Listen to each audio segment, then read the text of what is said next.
अस्सलाम वालेकुम, मैं हूं बिलाल कबोल। अब आप देख रहे हैं मेरे यूट्यूब चैनल किंग कबोल। तो ये है डे 3 जो कोडी जी किले का व्लॉग है। तो ये कुछ है मेहमान खाना है या कोई और जगह है। तो आपको ये हम नीचे जाते हैं, आपको इसके अंदर का व्यू दिखाते हैं और देखते हैं ये क्या है। तो अभी हम अंदर पहुंच गए हैं। ये मेहमान खाना है या वो अपने सामान जो रहते हैं खाते पीते के खाने वगैरह वो यहाँ पकाते थे या कुछ यहाँ सामान जमा करते थे। तो ये वो जगह है। तो ये आप बर्फ़ देखें, वो आप देख सकते हैं। ये आपको नज़र आ रहा है या नहीं आ रहा। तो हम वीडियो को ज़ूमिंग करते हैं तो कितना दूर वो बर्फ़ है, कितना ये ऊपर है कोडी जी का किला। अभी आगे जा रहे हैं, आपको अभी आगे भी कुछ चीज़ें हैं दिखाते हैं। तो देखते हैं आगे आप क्या है वो आपको दिखाते हैं।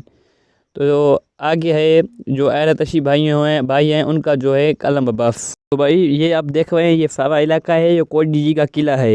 ये सारा जो बड़ा है सब कोडी जी का किला है। अपने पिछले व्लॉग में देखा जो कुआं बंद था, तो ये ऊपर से ये रखा हुआ है, तो इसलिए उन्होंने कुआं जो वगैरह है बंद कर दिया। ये आप देख सकते हैं ये कुएं के ऊपर रखा हुआ है। तो इस व्लॉग को करते हैं यहाँ पे एंड, फिर मिलेंगे किसी नए व्लॉग के साथ। ये 3 व्लॉग मैं अपलोड कर चुका हूँ कोडी जी किले का, और चौथा व्लॉग एक और व्लॉग है वो अपलोड करूँगा, फिर ये सीरीज मुकम्मल हो जाएगी।